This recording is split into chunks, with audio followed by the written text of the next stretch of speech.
तर नमस्कार मित्रांनो, जय शिवराय, जय भीम। तर आज आपण या ठिकाणी जे आपल्या बाजीप्रभू देशपांडे आणि त्यांच्या मावळ्यांनी जी गाजवलेली खिंड आहे आणि आपल्या छत्रपती शिवाजी महाराजांना विशाळगडापर्यंत पोहोचवण्याची जी जिम्मेदारी त्यांनी जी अंगावरती घेतली ती या पावनखिंडीमध्ये त्यांचं बलिदान आणि ही खिंड तुम्हाला मी आज दाखवत आहे। तर तुम्ही मला नक्की आता फॉलो करा आणि तुम्हाला मी सर्व काही इथून पूर्ण दाखवत आहे। खालची जी खिंड आहे मेन जी लढवलेली आपल्या बाजीप्रभूने आणि त्यांच्या मावळ्यांनी त्यांच्या रक्ताचं जे बलिदान झालेलं आहे तेच या खिंडीमध्ये तुम्हाला मी आता पूर्णपणे दाखवत आहे। प्लीज तुम्ही माझ्या मागून कंटिन्यू करा। मित्रांनो बघू शकता आता हे आता पहिले यावेळी असं काही एवढं डेव्हलपमेंट नव्हतं, असं हे आत्ता केलेलं तुम्ही बघू शकताय। ते दाखव सगळं असं पूर्ण।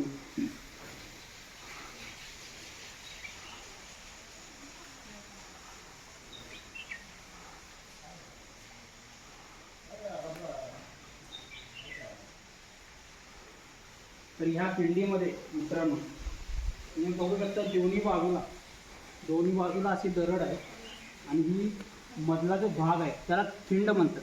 पहिल्या या खिंडीचं नाव घोडखिंड अशी होती, घोडखिंड होती। तर बाजीप्रभू देशपांडे आणि त्यांच्या मावळ्यांनी ही खिंड गाजवलेली, त्यांच्या रक्तात पावन झालेले, म्हणून आपल्या महाराजांनी छत्रपती शिवाजी महाराजांनी ह्या खिंडीला नाव दिलं आहे पावनखिंड म्हणून। या तुम्हाला दाखवतो।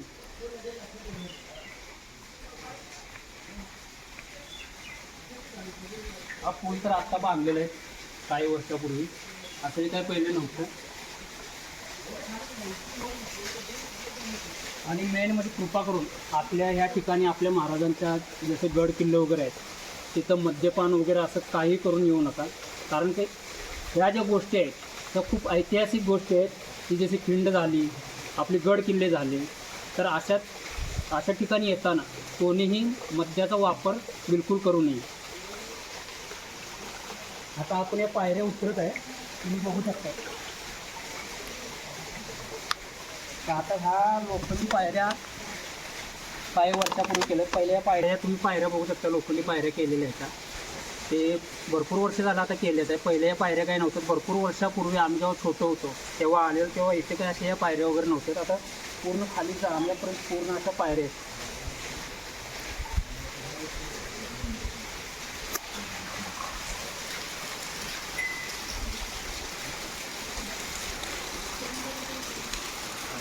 वरून एकदा व्ह्यू बघू शकता तुम्ही, खिंडीचा पण दाखवून जाताना।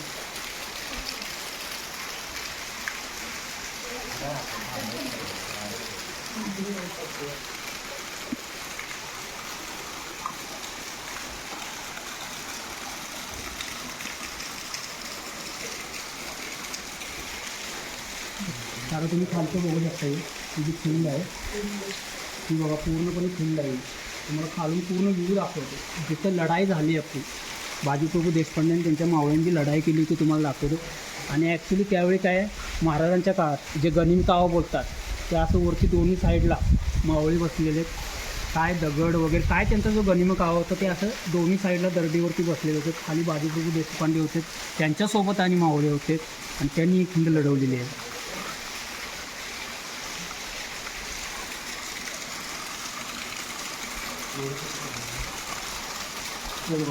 पायऱ्या बांधलेल्या आहेत, तयार केलेल्या आहेत लोखंडी।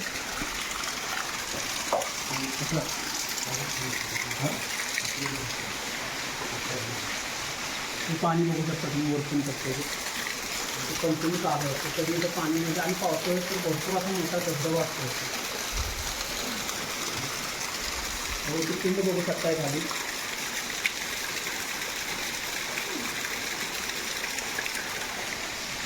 या खाली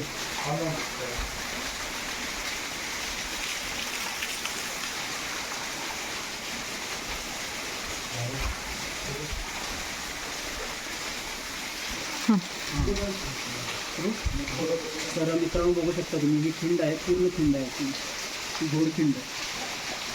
तिचं नाव असं आहे पावनखिंड।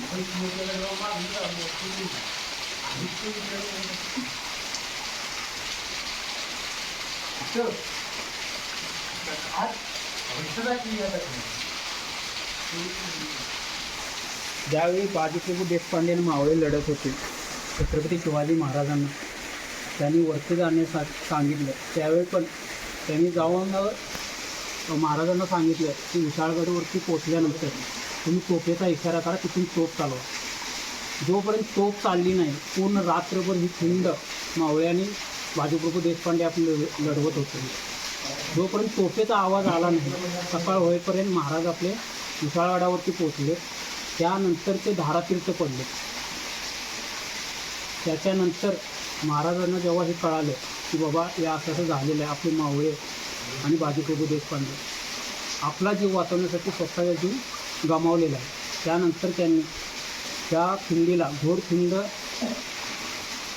होती त्याचं नाव पावनखिंड केलं. तेव्हापासून आतापर्यंत त्या खिंडीचं नाव पावनखिंड आहे. मित्रांनो, अशा नवनवीन व्हिडिओसाठी आपल्या चॅनलला सबस्क्राईब करा. अगर केलं नसेल तुम्ही लाईक शेअर आणि कमेंट करायला विसरू नका. आणि अशा ऐतिहासिक ठिकाणाला तुम्ही जरूर भेट द्या. धन्यवाद.